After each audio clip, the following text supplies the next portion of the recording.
Honorable Member Pratap Rao Jadhav.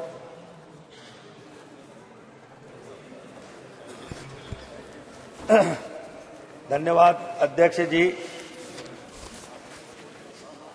आज यहाँ पर जो हो रही है चंद्रयान 3 की चर्चा पर मुझे बोलने का अवसर दिया। अध्यक्ष जी, भारतीय अंतरिक्ष अनुसंधान संगठन का गठन 15 अगस्त 1969 में ग्रहों की खोज और अंतरिक्ष विज्ञान अनुसंधान को आगे बढ़ाने के राष्ट्रीय विकास में अंतरिक्ष प्रौद्योगिकी विकसित करने में और उपयोग करने के दृष्टि से किया गया था। मेरे पहले बहुत सारे सदस्यों ने यहाँ पर बहुत सारे बातें यहाँ पर कही, मैं उसको दोहराऊंगा नहीं। लेकिन अध्यक्ष जी, आजादी के बाद से अब तक भारत ने अंतरिक्ष का सफर शानदार तरीके से तय किया है।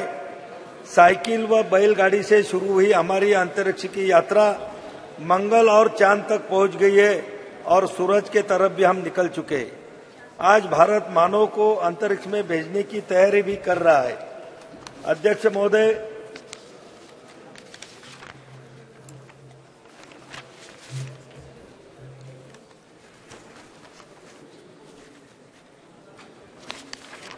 अध्यक्ष जी, 19 अप्रैल 1975 को भारत ने अपना पहला उपग्रह आर्यभट्ट रूस के प्रक्षेपण केंद्र से सफलतापूर्वक प्रक्षेपित कर अंतरिक्ष के दुनिया में अपना भारत के सुनहरे भविष्य के लिए नींव तैयार की थी।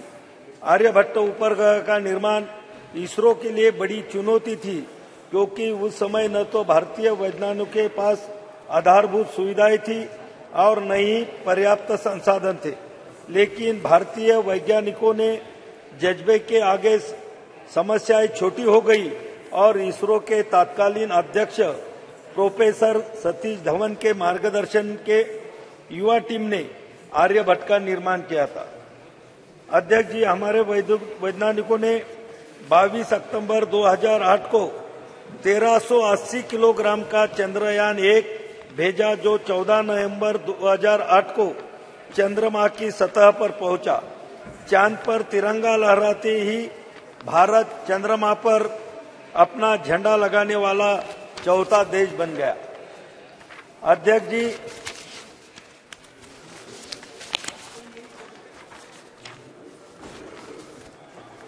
यह सिलसिला यहाँ नहीं रुका। 22 जुलाई 2019 को भारत ने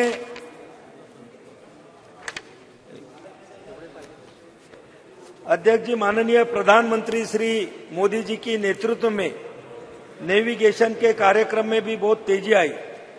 अध्यक्ष जी, कारगिल युद्ध में के दौरान अमेरिका ने अपना नेविगेशन सिस्टम भारत को देने से मना कर दिया था, जिससे हमारी सेना को कारगिल की पहाड़ियों पर दुश्मन के छुपे ठिकानों का पता लगाना मुश्किल हो गया था। लेकिन हमारे सैनिकों के अदम्य साहस का परिचय दिया और कारगिल युद्ध में विजय प्राप्त की। तत्कालीन प्रधानमंत्री श्रद्धेय अटल बिहारी वाजपेयी जी ने ठान लिया था कि भारत अपना नेविगेशन सिस्टम तैयार करेगा। अध्यक्ष जी, माननीय प्रधानमंत्री मोदी जी के नेतृत्व में 11 अप्रैल 2018 को इसरो ने नेविगेशन उपग्रह IRNSS लॉन्च किया। यह स्वदेशी तकनीक से निर्मित था और इसके साथ ही भारत के पास अब अमेरिका के GPS सिस्टम की तरह अपना नेविगेशन सिस्टम है। अध्यक्ष जी, 27 मार्च 19 को इसरो ने एक और बड़ी उपलब्धि हासिल की थी। इन दिनों सैटेलाइट से एक लाइव भारतीय सैटेलाइट को नष्ट करने में सफलता मिली। अंतरिक्ष में सैटेलाइट को मार गिराने वाला भारत चौथा देश बना। इतना ही नहीं, 1 अप्रैल 2019 को इसरो ने इलेक्ट्रॉनिक इंटेलिजेंस उपग्रह समेत 29 उपग्रहों को एक साथ प्रक्षेपित किया। इसमें 28 विदेशी उपग्रह शामिल थे। पहली बार इसरो ने एक ही मशीन से 3 अलग अलग कक्षाओं में उपग्रहों को स्थापित किया। अध्यक्ष जी, इसरो के समक्ष बहुत चुनौतियां थी, जैसे कि अंतरिक्ष यात्रियों की प्रशिक्षित करने और मानव अंतरिक्ष उड़ाने के लिए लॉन्च व्हीकल की उन्नत तकनीक भी कमी थी। श्रीहरिकोटा स्थित सतीश धवन अंतरिक्ष केंद्र में तकनीकी दक्षता का अभाव, निजी क्षेत्र की सीमित भूमिका, परियोजना का धीमा कार्यान्वयन, सरकार द्वारा पर्याप्त समर्थन नहीं होना, बजट की कमी। लेकिन जब केंद्र में माननीय श्री मोदी जी के नेतृत्व में एनडीए की सरकार आई, परियोजनाओं के क्रियान्वयन में तेजी आई और बजट की कमी भी दूर हुई। अध्यक्ष जी, चंद्रयान 2 से मिली सीख और राष्ट्रीय स्तर के विशेषज्ञों द्वारा दिए गए सुझावों के आधार पर चंद्रयान 3 पर भी काम किया और सफल प्रक्षेपण किया। अंतरिक्ष विज्ञान के क्षेत्र में मिली लंबी छलांग लगाई। इसरो ने वैज्ञानिकों की इस बड़ी कामयाबी से देश भर में खुशी की लहर आई और दुनिया ने भारत की बड़ी उपलब्धि को खुले दिल से सैल्यूट किया।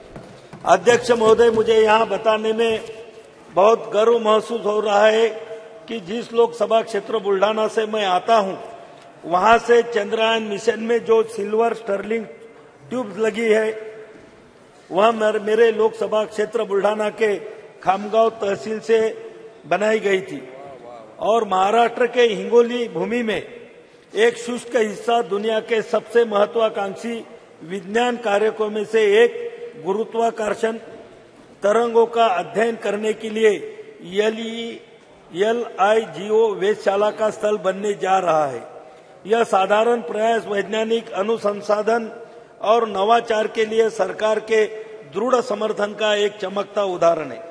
प्रधानमंत्री नरेंद्र मोदी जी के नेतृत्व में भारत ने अभूतपूर्व वैज्ञानिक अन्वेषण का एक युग देखा है, जिसने हमारे देश को वैश्विक वैज्ञानिक उपलब्धि में सबसे आगे खड़ा कर दिया है।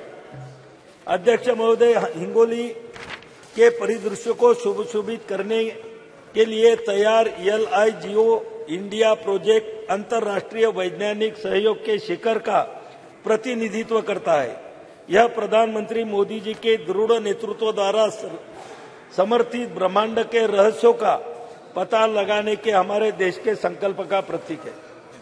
अध्यक्ष महोदय, यहाँ पर बहुत सारी बातें यहाँ पर कही गई, ब्रह्मांड के बारे में भी यहाँ पर बोला गया, लेकिन अध्यक्ष महोदय, हमारे जो सनातन हिंदू धर्म के जो ग्रंथ है, वो ग्रंथ में भी ब्रह्मांड में जो ब्रह्मा विष्णु महेश को हम मानते हैं, और कुछ लोग ब्रह्मा विष्णु महेश का जो कार्य है उसको अंग्रेजी में गॉड कहते हैं। अध्यक्ष महोदय, प्लीज मैं 2 मिनट में खत्म करूंगा। 1 मिनट। जो ब्रह्मा विष्णु महेश को जो कार्य है उसको गॉड मानते हैं, उसको गॉड बोलते हैं। गॉड जी बोले तो जनरेट करना, वो बोले तो ऑपरेट करना, और डी बोले तो डिस्ट्रिक्ट करना, बोले तो ब्रह्मांड का निर्माण, ब्रह्मांड की रक्षा और ब्रह्मांड की समाप्ति, ये तीनों हमारे ब्रह्मा विष्णु महेश में समाई गई है। अध्यक्ष महोदय, मैं ये वैज्ञानिक को इसका श्रेय देते हुए हमारे ग्रंथ लिखने वाले ऋषि मुनियों को भी मैं इसका श्रेय दूंगा कि जिन्होंने अपने ग्रंथों में पुराने जो 5000 ने कई हजार साल पहले हिंदू धर्म के जो हमारे ग्रंथ है, वो ग्रंथ में ये सभी चीजों का उल्लेख वहां पर क्या है। आज चंद्रयान का जो उल्लेख यहाँ पर हो रहा है, अध्यक्ष जी, हम बचपन में जब हमको समझ भी नहीं थी तो तब हमारी माँ, हमारी नानी, हमारी दादी हमको चंद्रमा की लोरियां सुना कर वहां पर हमको सुलाती थी, खाना खिलाती थी, और आज वो चंद्रयान की जो उत्सुकता थी हमारे दिल में पहले से ही मौजूद थी, और आज हमें यह भी महसूस हो रहा है कि हमारा देश और हमारा देश का तिरंगा वो चंद्रमा पे जाके लहरा रहा है। मैं हमारे वैज्ञानिकों को और उनको पूरा सपोर्ट करने वाले हमारे एनडीए सरकार को, आदरणीय नरेंद्र मोदी जी को बहुत बहुत धन्यवाद देता हूं, और मैं मेरी भाषण समाप्त करता हूं। धन्यवाद। लोकशाही मराठी ऐका, पहा, जागरूक रहा।